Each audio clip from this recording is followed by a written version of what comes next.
You did not come here by accident. In a world loud with noise and full of distractions, something has quietly drawn you to this moment. Maybe you feel it in your heart, a restlessness you cannot explain, a longing that no celebration, no gift, no success has ever fully satisfied. The lights are bright, the songs are familiar, the season feels warm, but deep inside, you are still searching. And that is why this Christmas, God has a message just for you. 2,000 years ago, the world was not waiting for a baby in a manger.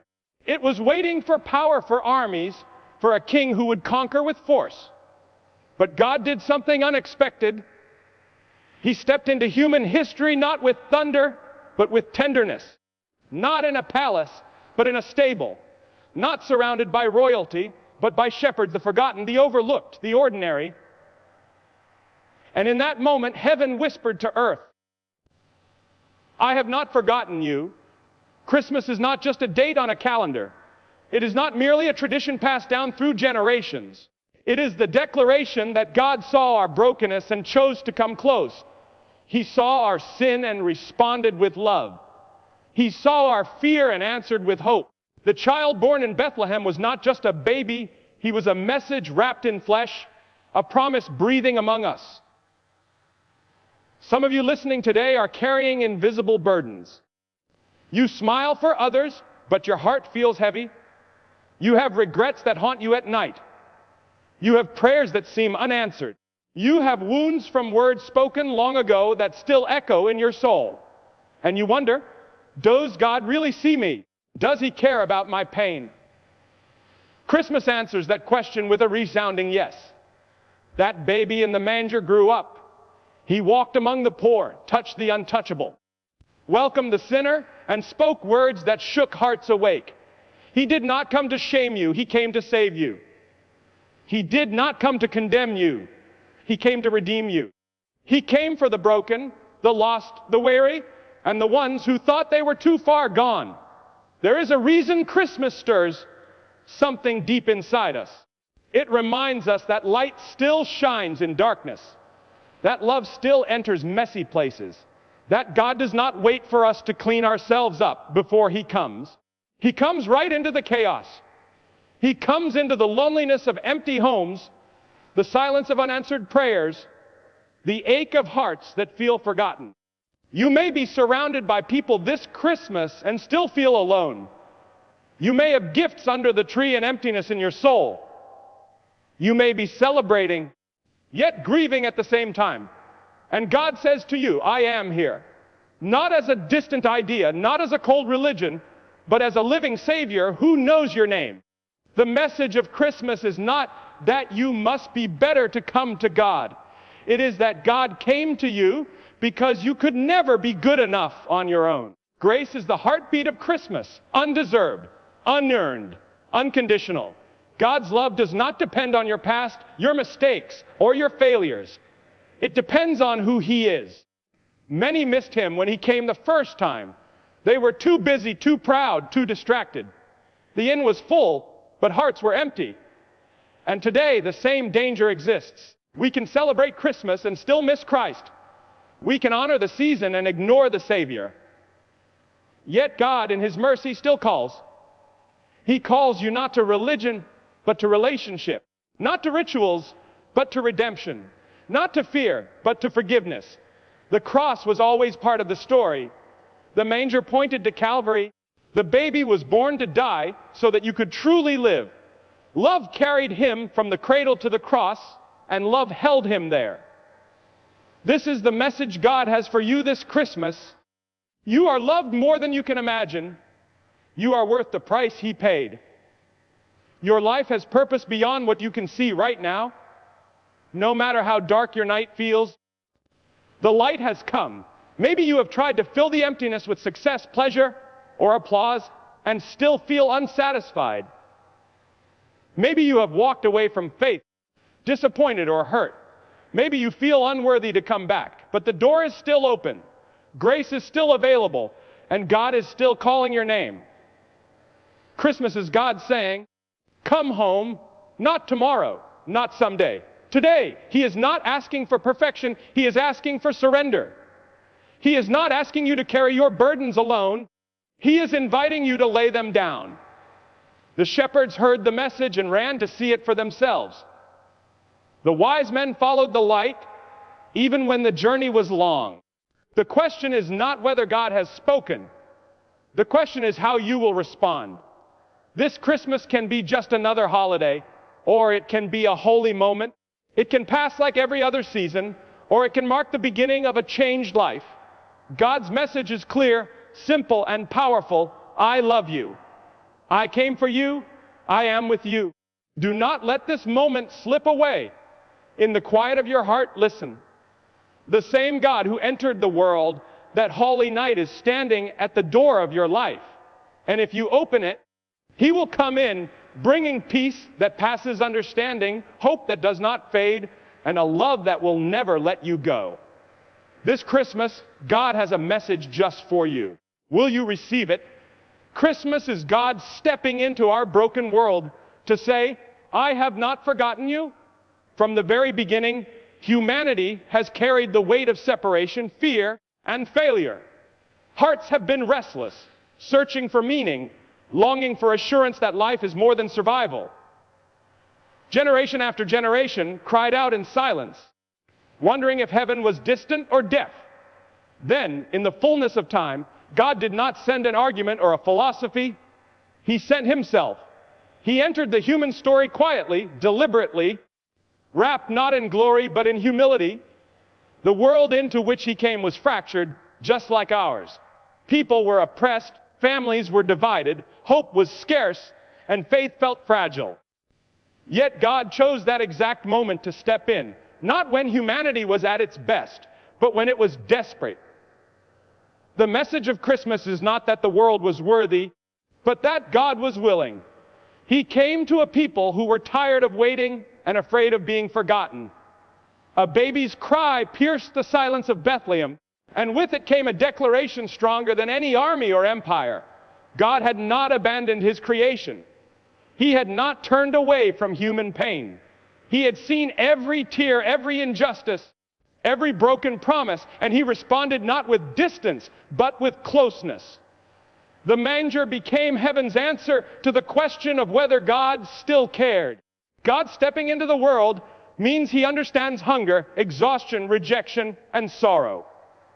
He understands what it means to be misunderstood, to be betrayed, to be alone. Christmas tells us that God did not observe suffering from afar. He entered it. He chose to walk the same dusty roads, feel the same heartbreak, and face the same temptations, yet without losing his love for us.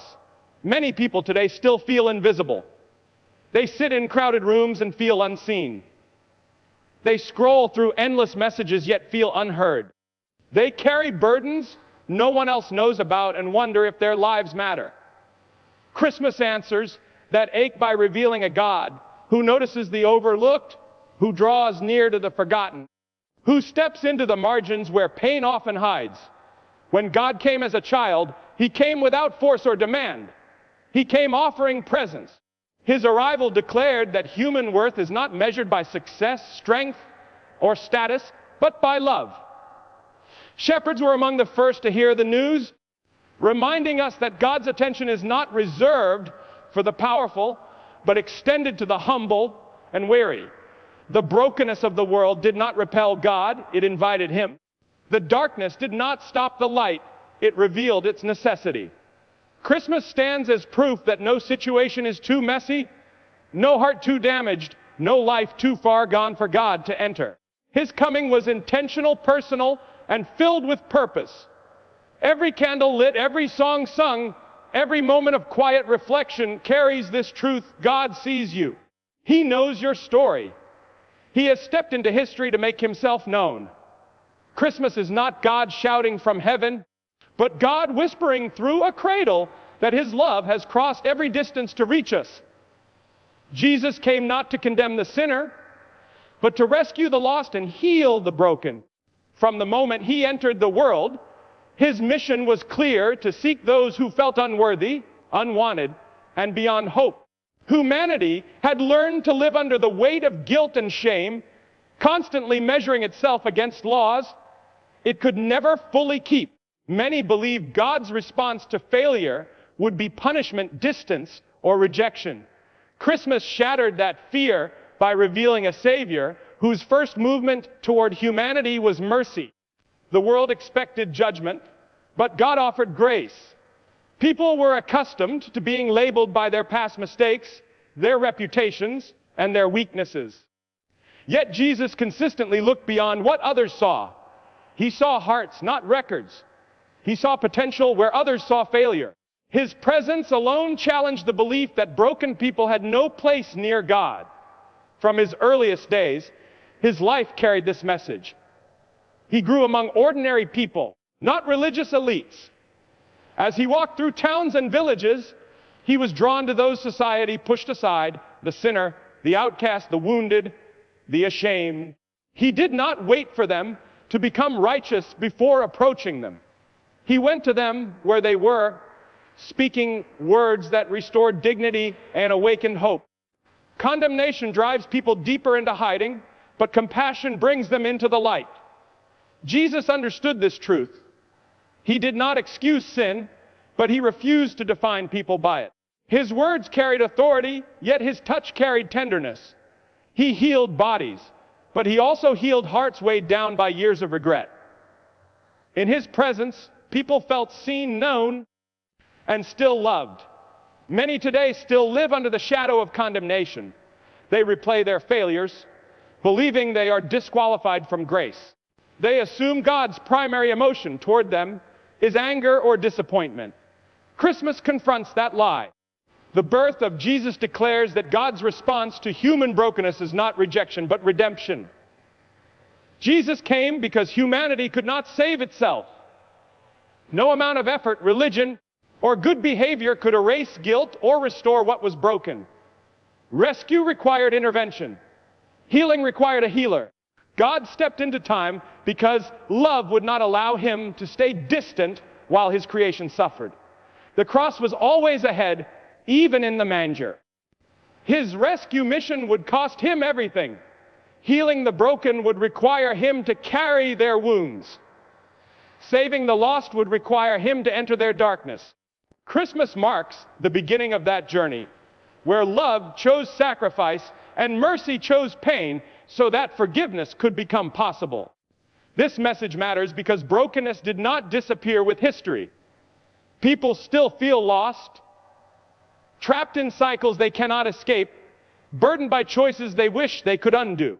Jesus did not come for perfect people. He came because perfection was impossible. His life stands as an open invitation to all who know they need help, grace, and healing. In a world quick to judge and slow to forgive, Christmas introduces a Savior who kneels instead of points, who restores instead of rejects, who rescues instead of condemns. His coming redefines God not as a distant judge, but as a loving Redeemer who steps into human pain with open arms. The manger is proof that God comes close even in our mess, pain, and fear.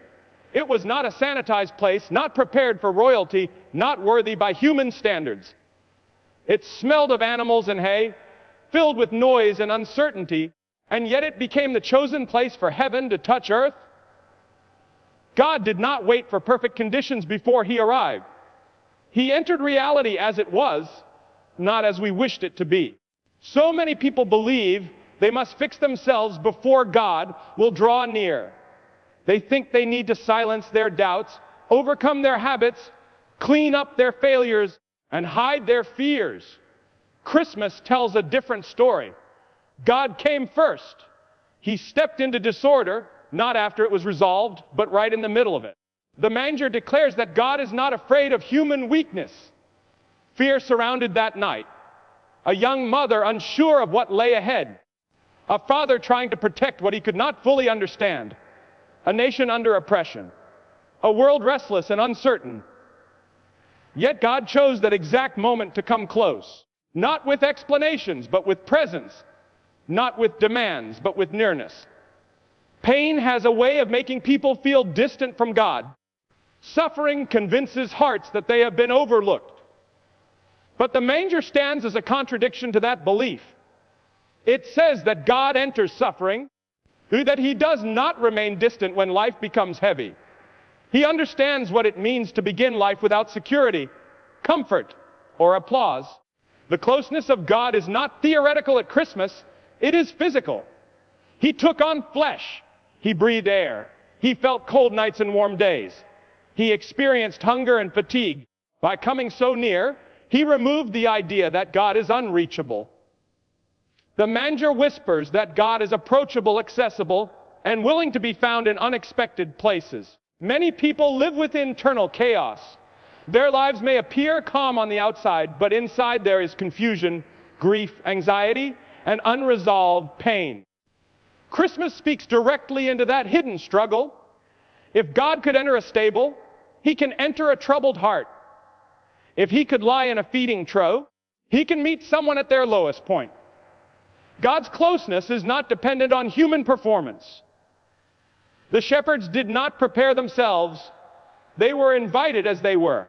Their lives were ordinary, their hands rough, their status low. Yet they were welcomed into the holy moment. The manger proves that access to God is not earned by perfection, but granted by grace. Fear often tells people to withdraw, to isolate, to protect themselves. God did the opposite. He moved toward humanity. He came near enough to be touched, heard, and known. The manger is God's response to fear presence instead of distance, love instead of abandonment. This closeness continues to matter because fear still exists. People fear the future, fear loss, fear failure, fear being known. Christmas does not promise the absence of fear, but it promises the presence of God within it. The manger assures us that no fear is faced alone, no pain is ignored, no mess is too overwhelming for God to enter. The manger remains a quiet yet powerful testimony that God chooses nearness over comfort, relationship over distance, and love over separation, revealing a Savior who comes close when the world feels far away. Christmas is an invitation to come home, to grace, forgiveness, and new life. From the beginning of time, humanity has carried a sense of exile, a quiet awareness that something is missing. People build lives, chase dreams, gather possessions, yet still feel displaced in their own souls. There is a longing that success cannot satisfy and a hunger that pleasure cannot silence. Christmas speaks directly to that ache by offering not an escape, but a return. Home is more than a place, it is a state of belonging. It is where you are known and still welcomed. Yet many feel far from home spiritually. They believe their mistakes have disqualified them, that their failures have burned the bridge back. Christmas challenges that belief by revealing a God who takes the first step toward reconciliation. He does not wait for humanity to find its way back. He comes to lead them home. Forgiveness stands at the heart of this invitation. Shame tells people they are defined by what they have done. Grace declares they are defined by what God has done for them. Christmas introduces a forgiveness that does not minimize sin, but overcomes it with love. The birth of Jesus signals that God has made a way for broken relationships to be restored. Many resist coming home because they fear judgment. They imagine disappointment, rejection, or punishment waiting for them. Christmas replaces that fear with assurance. God's welcome is not cold or conditional. It is compassionate and open. He invites people not as strangers, but as sons and daughters who are deeply loved. This invitation is personal. It reaches beyond crowds and traditions into individual hearts. It calls the weary who are tired of pretending. It calls the guilty who are exhausted from carrying regret. It calls the lonely who feel disconnected even in familiar places. Christmas reminds them that home is not lost, it is offered. New life is part of this return. Coming home does not mean returning to old patterns or familiar failures. It means stepping into renewal. God's grace does not merely cover the past, it transforms the future. Christmas introduces the possibility of change, that begins on the inside and reshapes everything else. The world often defines people by their worst moments. God defines them by His love. The invitation of Christmas is not extended to the qualified, but to the willing. No one arrives home by merit. They arrive because they are invited. Grace opens the door, forgiveness removes the barrier, and love restores identity. This invitation continues because hearts are still wandering. People still feel distant, disconnected, and unsure where they belong. Christmas interrupts that wandering with a call that is gentle yet powerful. It says there is a place of rest, a place of acceptance, a place where broken stories are rewritten. Coming home requires humility. It means letting go of pride and admitting the need for help. Christmas honors that humility by meeting it with mercy. God does not shame those who return. He celebrates them. He does not remind them of their failures. He restores them with grace. The message of Christmas is not about self-improvement, but about reconciliation. It is about a God who opens His arms wide and says there is room. No matter how far someone has gone, no matter how long they have been away, the invitation remains open, calling hearts back to grace, forgiveness, and a life made new. Christmas brings everything into focus. It gathers the themes of longing, grace, nearness, and redemption into one sacred moment and asks the heart to pay attention. In a world rushing forward, this season slows time just enough to remind us that God has already moved toward us. He did not wait for humanity to rise up to Him. He came down to meet us where we were. Every candle, every quiet night, every familiar song echoes that truth. The message of Christmas is not fragile, even though it arrived quietly. It has endured wars, empires, failures, and centuries of doubt. It continues to speak because it addresses the deepest needs of the human soul. The need to be seen, the need to be forgiven, the need to belong. God answered those needs not with distance or demands, but with presence and love made visible. What began in a manger continues in human hearts. God's coming was never meant to be admired from afar. It was meant to be received. Christmas is not only something that happened long ago, it is something that still happens whenever grace is welcomed, whenever forgiveness is accepted, whenever a life turns toward hope instead of despair. So much of life teaches people to hide weakness, to carry pain quietly, to earn worth through performance. Christmas dismantles that lie.